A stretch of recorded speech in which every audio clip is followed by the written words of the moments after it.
Hey, Hugh Taylor here, and today we're going to talk about partner press releases. These are press releases that you can issue discussing your relationship with a larger firm.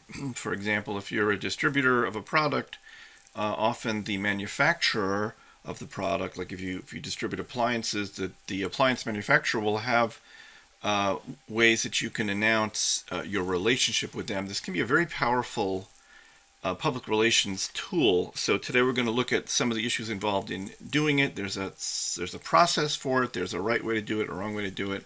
There's certain rules that you need to be aware of, and that's what we're going to discuss in today's short video. So briefly, some reasons to do a partner press release include it can be a great news hook. It shows you achieved something. Like if you've become a Microsoft Gold partner, that's something to announce. That's news. It shows growth and industry credibility. You're not just any old company. You're, certified by SAP. You're, certified by Whirlpool to repair refrigerators. Whatever the issue is, whatever the credibility factor is, you've got it. The partner press release also gives a good pretext for discussing specific product and service offerings you might have. So, if you're if you're in the appliance repair business, then announcing that you're a certified partner of a manufacturer, it gives you a great opportunity to say how you offer, home visits and 2-hour service and free parts or whatever it is you're offering. Doing a press release builds your relationship with a partner firm.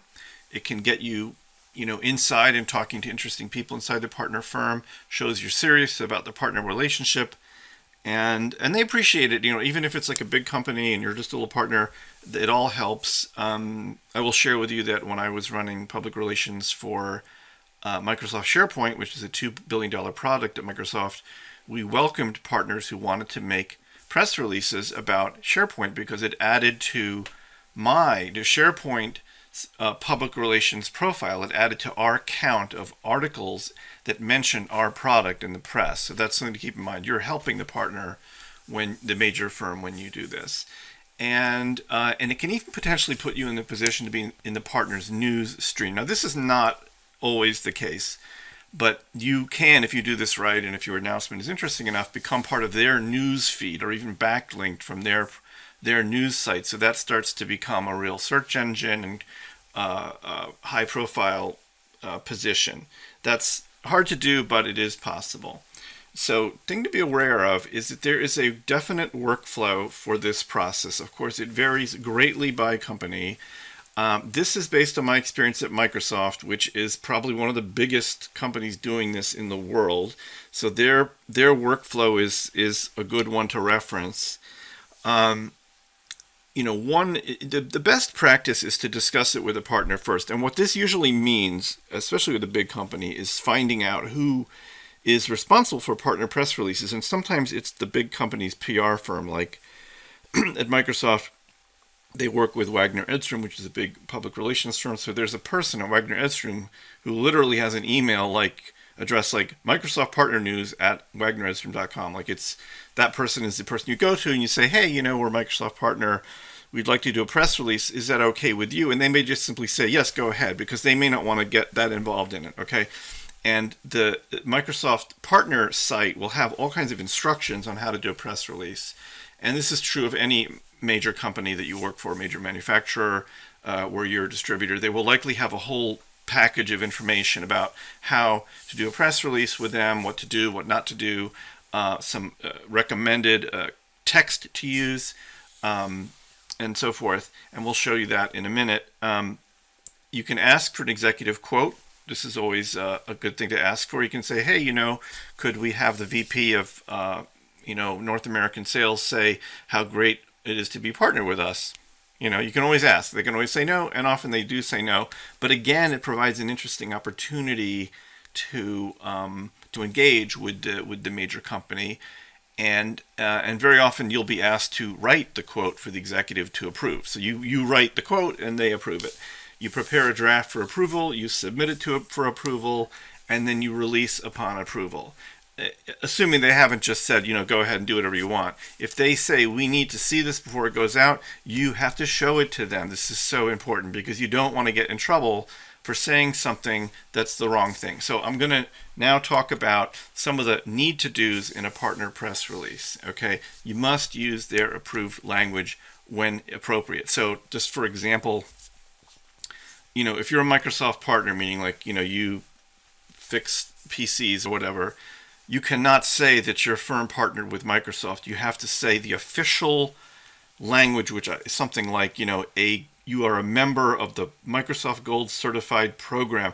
Be specific. There's several reasons for this. One is that they want consistency. They also don't want other partners to say, hey, wait a minute, how come that company got to say that they were special and we didn't? Obviously, do not quote executives without their permission. This shouldn't even need to be said, but it needs to be said because people do it. People do all kinds of crazy stuff with press releases. Don't be like them. Show to the partner for approval if that's part of their workflow. Do not overstate the nature of the relationship. Okay, this is important, and this is because these partner programs are, managed in a detailed way, and there's different levels, and companies pay for different levels, and so if you have paid tens of thousands of dollars to get a certification in a certain Cisco technology, for example, you cannot claim that you have some other certification that you didn't pay for, because that's not fair, and it can get you in trouble, and it may actually violate your partner agreement, blah, blah, blah. It could be big trouble.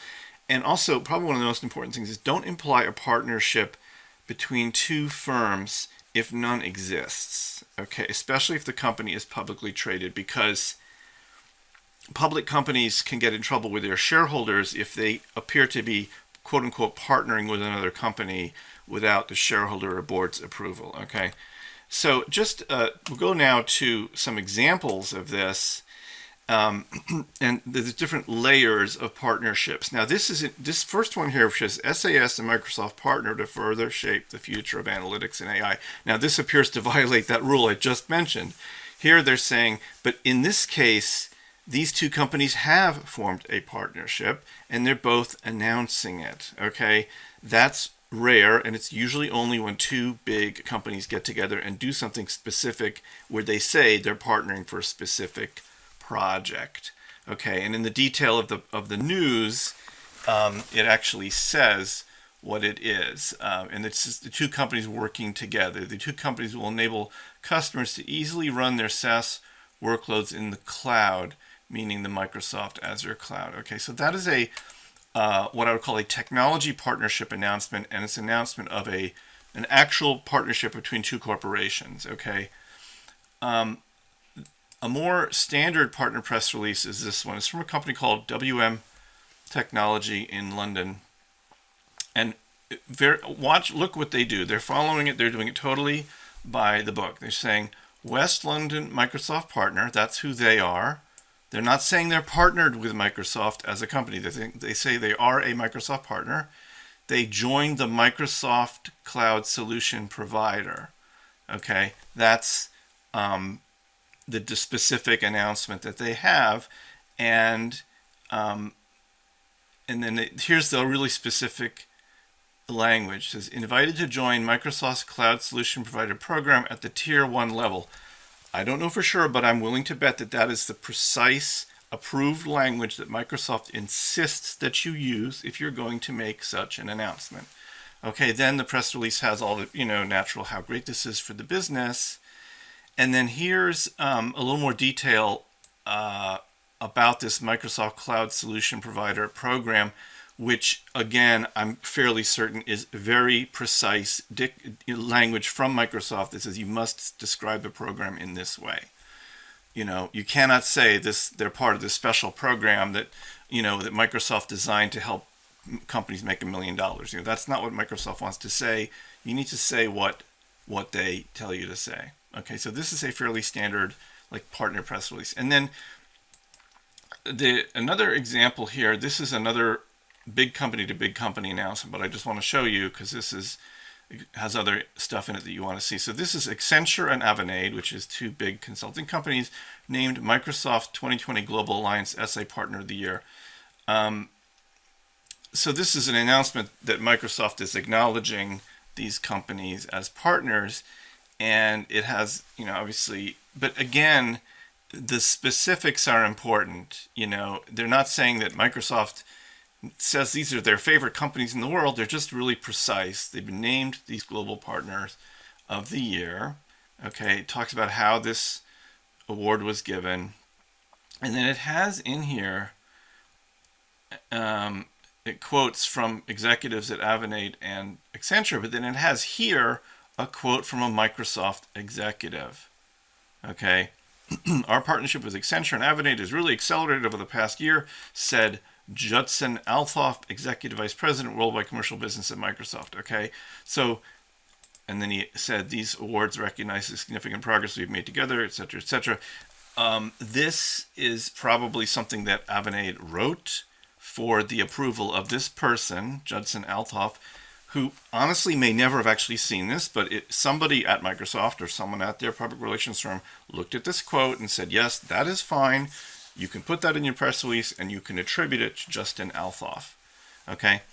That's, now, just to be aware though, Judson Althoff may definitely want to see this because it's his name, so you got to be careful with this. But those are 3 examples. So one's like a standard press release for partner, one's an actual business partnership announcement, and another is a announcement with an executive quote. So those are some thoughts on partner press releases. There's a lot to it, but it's an important tool in your PR toolbox. If you want to learn more about how to write great press releases, check out our course below, and we look forward to working with you.